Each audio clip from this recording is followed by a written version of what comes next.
All right, my lovely friends, here we go. It is still Tuesday, September 22nd, 2020. This is my post-market wrap-up. A lot of stuff to talk about with you. We heard today from the Wonder Twins. I can't think of another name for these guys. I'm referring to Treasury Secretary Steve Mnuchin and Fed Chair Yellowstone Jay Powell, who were testifying before Congress, and the amount of propaganda, lies, misinformation, which came out of their mouths and was willingly accepted by the members of Congress, who seem all like they're all giddy. You ever watch some of them when they talk to Jay Powell? It's almost like they're talking to God. They're like, it's incredible. It really, I want to know this with regard to Congress. Is this the best we got? Because let me tell you something. It's the biggest freak show on the face of the earth. It really is. And that should explain to you why our nation is in the current state of affairs that it's in. It can't be worse. That's the truth. There's no way it can be worse than it is right now. Anyway, with that said, like I explained to you, I'm going to cover a lot of stuff with you with regard to the Wonder Twins, what they said, what they didn't say. But let's start off with the markets here. A very volatile day. We're talking about stocks positive, negative, positive all day long. As a matter of fact, stocks right out of the hole were positive. And then, of course, the dynamic duo over there, as soon as they start opening their pie holes, the market goes negative. As soon as they finish talking and they stop getting worshipped by members of Congress here, boom, stock market goes up. Yes, we finished positive for the day. Nice little rally on Wall Street.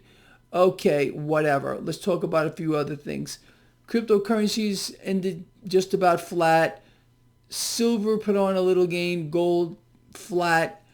The dollar a little stronger today. 10-year yield ended where it started, 0.67. Crude oil got a bit higher. Okay, with that said, let's just move forward a little bit, and I want to cover a lot with you, so bear with me. Let me open up a window. I'm going to give you a blow-by-blow throughout the day so we can get a handle on it. It started off with this, and this is a common theme that we've been hearing, you and I, for President Trump's entire tenure thus far.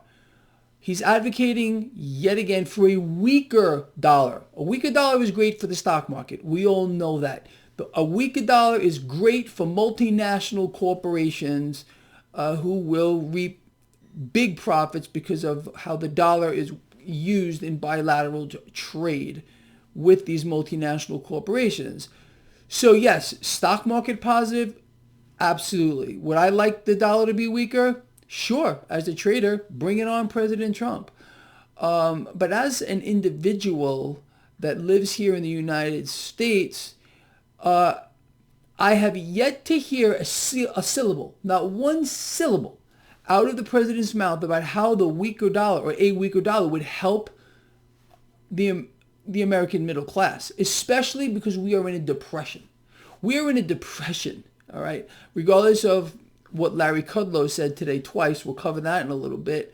So again, when you have a sitting president advocating for a weaker dollar in this kind of an environment, you understand who he's working for.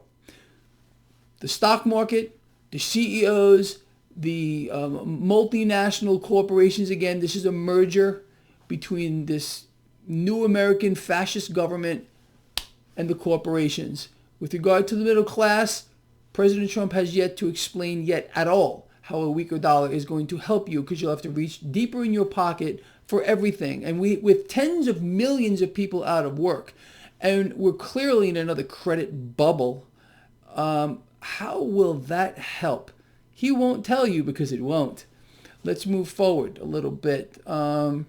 And then we got a currency strategist here talking about how the dollar will lose strength anyway. This is not Greg Mannarino, okay? This is a currency strategist here talking about how the dollar is going to lose strength and more than likely test the lows of the February 18 lows, which means this dollar would have to fall substantially from where it is, which would be remarkably stock market positive. So you know what? Bring it on. Bring it on. Let's move forward here. Now, this was the first time we heard from Larry Kudlow twice.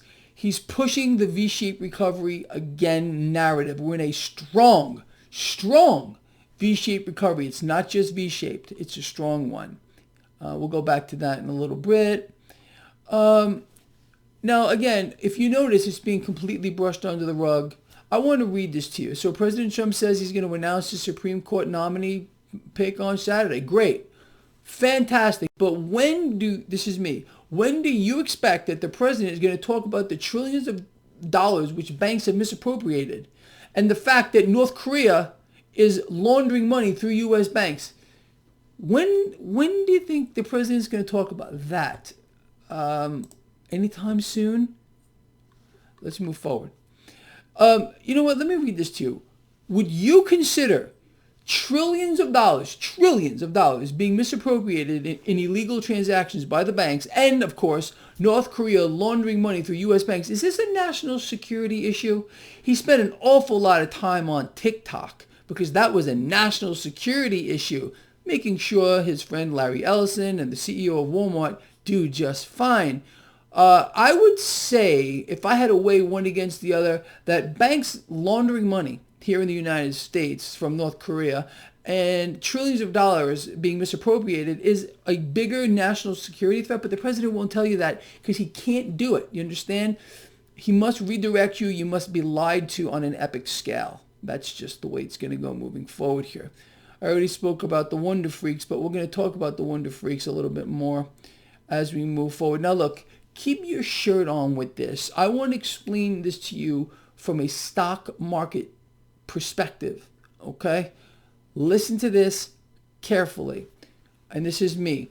President Trump, although behind, is moving higher in the polls. I know polls don't matter, unless, of course, they matter now because he's moving higher in the polls. Okay, I know polls don't matter.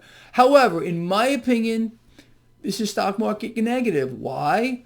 I'm not saying stocks are going to fall under President Trump even if he wins again. I am suggesting that the market will rise faster under Biden. Why? Because you can expect parabolic debt on an unprecedented scale. And debt is the only thing keeping this market afloat. Nothing else matters. You understand? Henceforth, why the president wants a weaker dollar. To make the dollar weaker, we got to print more out of thin air.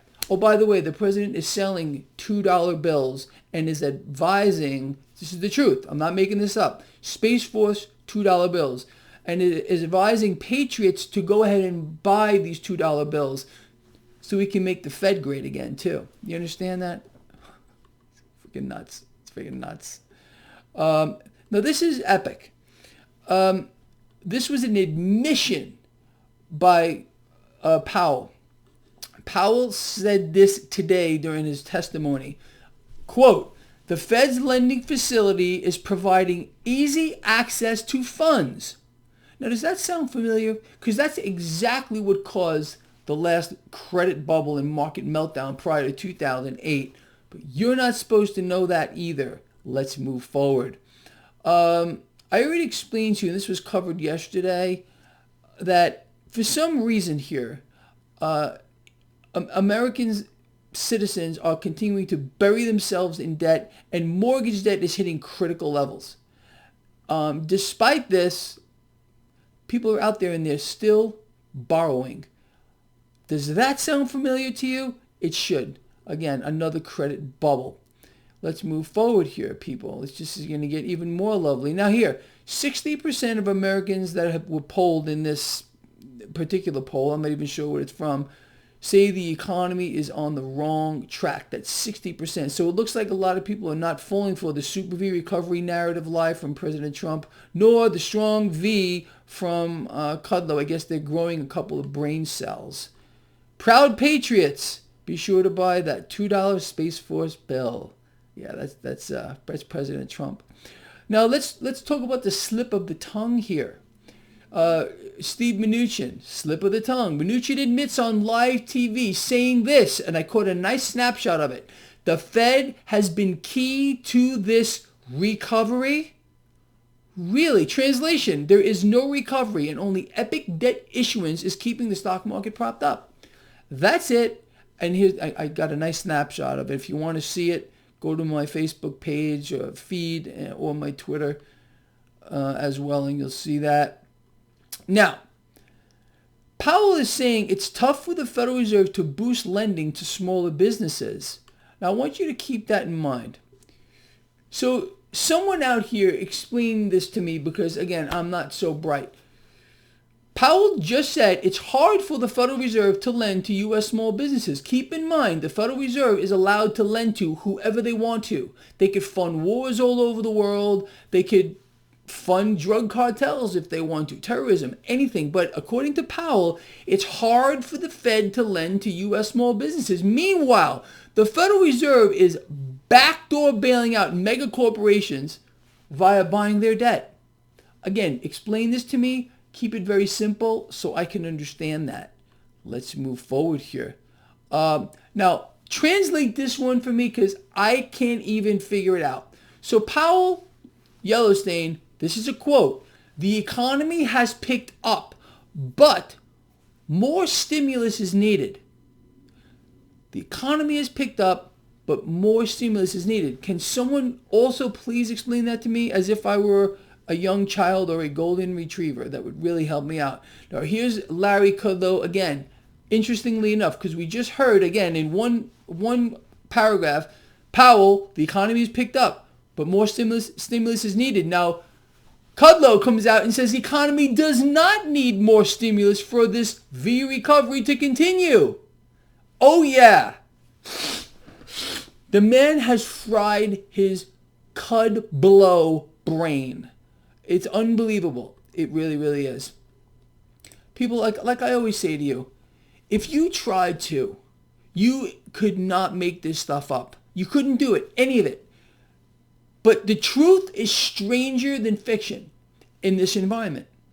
And I want you to consider everything I said here. It's pretty outrageous. It really is.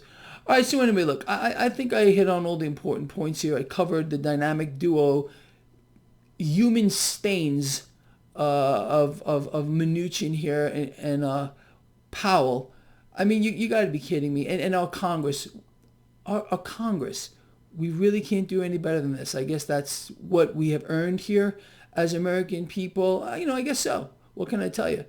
But the mechanism here is going to continue on the destruction and elimination of the middle class.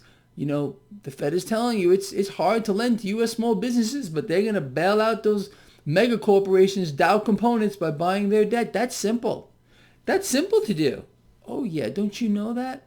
You see, what's really going on here is the Fed is trying to eliminate whatever's left of the middle class, along with Congress, the President of the United States currently, and it won't change under Biden.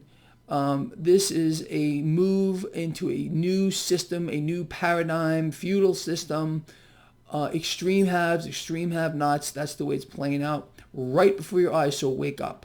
All right, with that said, I'm out here, people. Love you a lot. Please share the video. We will talk in the morning.